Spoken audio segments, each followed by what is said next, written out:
Praise the Lord, brothers and sisters. Greetings of the seasons. Happy Christmas, Mary Christmas अशा रीतीने आपण नाताळच्या शुभेच्छा देत असतो. पण जेव्हा आपण प्रेज द लॉर्ड म्हणतो तेव्हा आपल्याला परमेश्वराची स्तुती करायची असते. होय प्रियांनो, परमेश्वर खरोखरच स्तुतीपात्र असा आपला सर्वांचा देव आहे. आपण त्याची स्तुती करतो कारण त्याने आपल्यासाठी अनेक अद्भुत कार्य केले आहेत आणि अजूनही करत आहे. परमेश्वर पित्याने आपल्या सर्वांवर कृपा केली आहे आणि सर्वात मोठी आणि महत्त्वाची कृपा म्हणजे त्याने आपल्याला आपला तारणारा येशू ख्रिस्त दिला आहे. तारण आपण स्वतः मिळवू शकत नाहीत, म्हणजे आपण स्वर्गात आपल्या स्वतःच्या कर्तृत्वाने प्रवेश मिळवू शकत नाहीत. आपल्याला वाटते की आपण चांगले कर्म केले की स्वर्ग मिळेल, पण विचार करा की किती चांगले कर्म केल्यावर स्वर्गात प्रवेश मिळतो. ह्याला काही मोजमाप आहे का? आणि चुका ह्या आपल्या सर्वांकडून होतात, पापही होते. नुसतं खून करणे, व्यभिचार करणे किंवा चोरी करणे एवढेच पाप नसते, पण साधे खोटे बोलणे, रागावणे हेही पापच असते आणि अशा स्वभावाला स्वर्गात प्रवेश मिळत नाही. पण प्रियांनो, आपण ह्या विचाराने निराश होऊ नये, कारण परमेश्वर पिता हा अत्यंत दयाळू आहे. म्हणून त्याने त्याचा एकुलता एक पुत्र येशू ख्रिस्त ह्याला आपण मानवांमध्ये राहून कार्य करण्यास मानवी रूपात पाठवले. जो कोणी ख्रिस्ताच्या मार्गावर चालतो त्याच्याकडून कमी चुका होतात, आणि जरी काही चुका झाल्या तरी आपण परमेश्वराला ख्रिस्ताद्वारे पश्चातापी अंतकरणाने क्षमाही मागू शकतो आणि तो दयाळू परमेश्वर आपल्याला क्षमाही करतो. पण जर परमेश्वर क्षमा करतो तर ह्याचा अर्थ असा होत नाही की आपण पाप चुका केल्या तरी चालेल. असे करीत असलो तर आपण अद्यापही ख्रिस्ताला ओळखले नाही व त्याचा स्वीकारही केला नाही. कारण जो कुणी पाप करतो तो सैतानाचा आहे, कारण सैतानच सुरुवातीपासून पाप करीत आला आहे. पण जेव्हा आपण ख्रिस्ताला आपला तारण करणारा मानतो तेव्हा ख्रिस्ताचा पवित्र आत्मा, जो ख्रिस्त त्याच्या स्वर्गारोहणाच्या वेळी आपले रक्षण करण्यासाठी, आपला कैवार घेण्यासाठी आपल्यामध्ये ठेवून गेला होता, तोच पवित्र आत्मा, कैवारी आत्मा आपल्याला आपला पापी स्वभाव बदलून टाकण्यास मदत करतो. येथे मला एक छोट्याशा राज्याची गोष्ट आठवते. त्या राज्यात गुन्हेगारासाठी फारच कडक कायदा होता आणि तो म्हणजे जो कुणी गुन्हा करेल त्याला चाबकाचे फारच कसून फटके दिले जात. तेथला राजा फार शिस्तीचा असल्या कारणाने कायदा सर्वांसाठी सारखाच होता. असे झाले की राज्यामध्ये काही दिवसांपासून घराबाहेरील गोठ्यांमधून जनावरांची चोरी होऊ लागली होती. राजाला आणि लोकांनाही कळत नव्हते काय करायचे. मग एका शिपायाने युक्ती करून चोराला एके दिवशी पकडले. त्या शिपायाने त्या चोराला राजासमोर हजर केले. दरबारातील सर्व आश्चर्यचकित झाले, कारण तो चोर त्याच शिपायाचा मुलगा होता.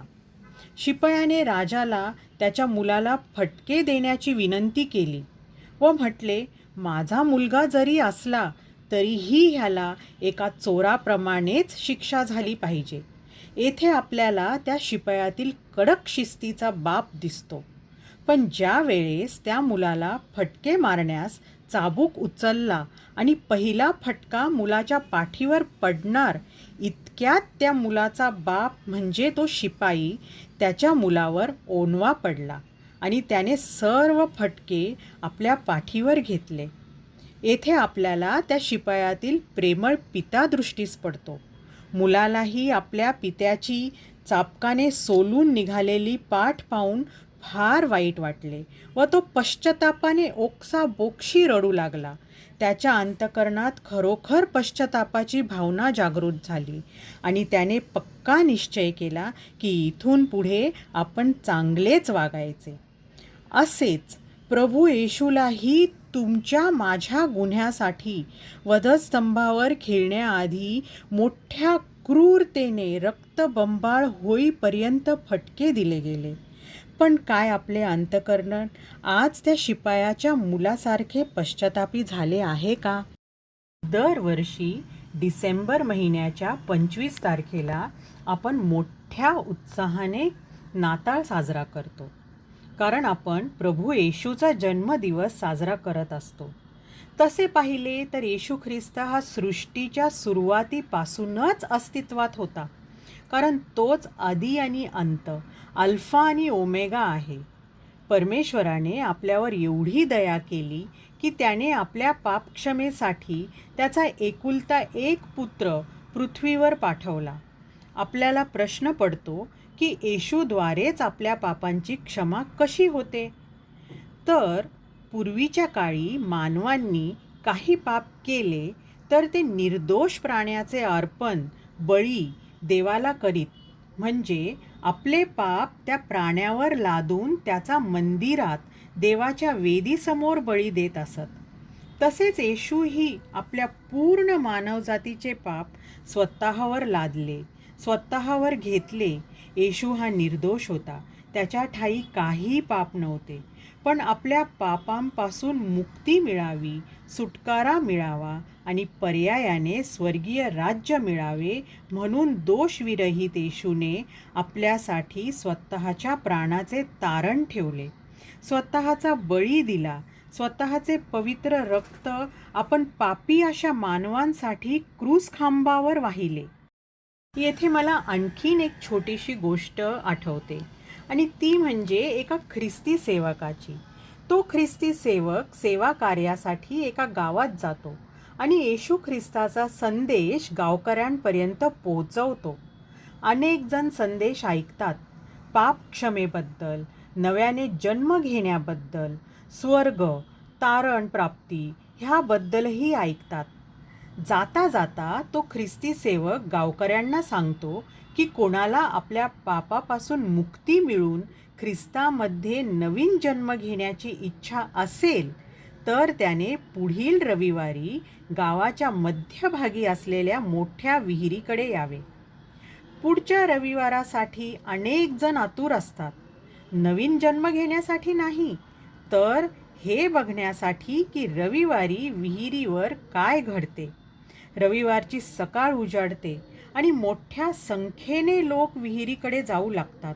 गावातील मग्रूर असा समजला जाणारा सावकारही त्या विहिरीकडे येतो.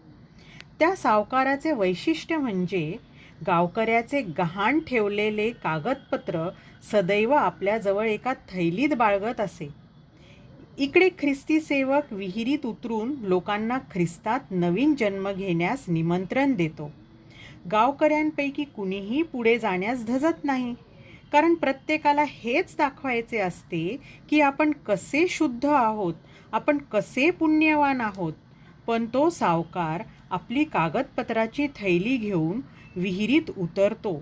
सेवकही त्याला विहिरीमध्ये 3 वेळा प्रार्थनापूर्वक डुबकी लावण्यास मदत करतो आणि डुबकी लावत असताना त्या सावकाराच्या थैलीतील सर्व कागदपत्रे विहिरीमध्ये तरंगू लागतात. गावकऱ्यांमध्ये एकच हास्य पसरते व ते सावकाराची थट्टा करू लागतात. जसाच सावकार विहिरीतून वर येतो तसे सर्व गावकरी त्याला त्याच्या थैलीबद्दल विचारतात आणि म्हणतात की तुझे सर्व कागदपत्र भिजले, आता कशी कर्जवसुली करशील? तेव्हा तो सावकार म्हणतो, नाही, ते माझे कागदपत्र नाहीत. ज्याचे होते तो तर विहिरीत डुंबून मरण पावला. माझा तर ख्रिस्तामध्ये नवीन जन्म झाला आहे. सेवकही विहिरीतून वर येतो आणि म्हणतो, येशूने तर पाप क्षमेसाठी तुम्हा अनेकांना बोलावले होते, पण हा सावकार एवढा पापी असून सुद्धा तुम्हा सर्वांमध्ये श्रेष्ठ ठरला आहे, कारण ह्याने व्यवहार, मान अपमान काहीही पाहिले नाही, तर ख्रिस्ताच्या हाकेला प्रतिसाद दिला आणि ख्रिस्ताने एवढ्या तुच्छ, पापी, फसव्या अशा सावकाराची स्वर्गाच्या राज्यासाठी निवड केली. तुम्ही तुमचे पाप लपवत राहिलात आणि स्वर्गीय राज्याला मुकलात. जो कोणी मानव ह्या पवित्र येशूच्या बलिदानावर विश्वास ठेवतो की येशूने मज पाप्यासाठी स्वतःचे अमूल्य पवित्र असे रक्त वाहिले आणि माझ्यासाठी आणि माझ्या पापांसाठी येशूने स्वतःचा प्राण दिला, त्या मानवाचे तारण होते. कारण त्याने येशूला आपला वैयक्तिक तारणारा म्हणून स्वीकारले आहे आणि अशा मनुष्याला खात्रीपूर्वक स्वर्गाचे राज्य मिळते. परमेश्वराने येशूला पृथ्वीवर एका कुमारिकेच्या पोटी जन्माला घातले. आपल्याला प्रश्न पडतो की ती मुलगी कुमारिकाच का हवी होती? कारण जर ती विवाहित असती तर ते बाळ तिचे व तिच्या पतीचे आहे, म्हणजे मनुष्याचे बाळ आहे असे समजले गेले असते. परमेश्वराचा पुत्र आहे असे कुणीच समजले नसते. तसेच कुमारी माता म्हटली म्हणजे अनेकांच्या भुवया उंचावतात व त्या स्त्रीच्या चारित्र्यावर प्रश्न निर्माण होतात. पण पवित्र शास्त्र स्पष्टपणे याचा पुरावा देते की मरिया ही एक पवित्र व धार्मिक मुलगी होती आणि पुरावा असा आहे की 400 वर्षांनी अशी घटना घडणार आहे हे शास्त्रात आधीच संदेष्ट्यांच्याद्वारे सांगितले गेले होते. पवित्र शास्त्रात असे वचन आपल्याला वाचनात येते की कुमारी गर्भवती होईल व तिच्या पोटी जन्म घेणारे बाळ हे जगाचा उद्धारकर्ता व तारणकर्ता असा होईल आणि त्याला इमॅन्युएल असे म्हणतील. दुसरे म्हणजे इतिहासकार व शास्त्राचे अभ्यासक ह्यांनी काळाचा व तारखांचा अभ्यास करून असा अनुमान लावला की मरिया ही स्त्री धर्माप्रमाणे अजूनही वयात आली नव्हती. तिचे वय लहान होते, पण पूर्वी लहान वयातच मुलीचे लग्न करून दिले जात असे. तेव्हा मरियाचाही साखरपुडा एका योसेफ नावाच्या मुलाशी झाला होता. पण ती शुद्ध होती आणि ती पवित्र आत्म्याच्या योगाने गर्भवती झाली होती. येशूने फार गरीब अशा कुटुंबात जन्म घेतला होता. त्याने राजाच्या राजमहालात नाही तर गाईच्या गोठ्यात जन्म घेतला. झाले असे होते की मरियेशी मागणी झालेला योसेफ याच्या गावी नावनिशी म्हणजे सेन्सेस याची सुरुवात झाली होती आणि प्रत्येक जण आपले राहते गाव सोडून स्वतःच्या गावी नावनिशीची नोंद करण्यास जाऊ लागले. अशामध्ये योसेफही गर्भवती मरिया, जिचे दिवस आता भरत आले होते व प्रसूती काळ जवळ आला होता, तिला घेऊन आपल्या गावी जाऊ लागला. तेव्हा प्रवासात मरियेला प्रसूती वेदना सुरू झाल्या, पण त्यांना प्रसूतीसाठी एकही घर रिकामे मिळाले नाही, कारण सर्व लोक नावनिशीसाठी प्रवास करीत होते व गावामधील सगळे घरे अशा लोकांनी भरून गेली होती. केवळ एकच जागा म्हणजे गाईचा गोठा काय तो तेवढा रिकामा होता. आणि अशा ठिकाणी राजांचा राजा, सर्व मानवजातीचा तारणारा, सृष्टीचा निर्माण करता प्रभू येशू, परमेश्वर देवाचा एकुलता एक पुत्र ह्याचा जन्म झाला. येशू ह्या भूतलावर अतिशय लीन, दीन, नम्र असा जन्माला आला. हे त्याचे भूतलावरचे पहिले आगमन.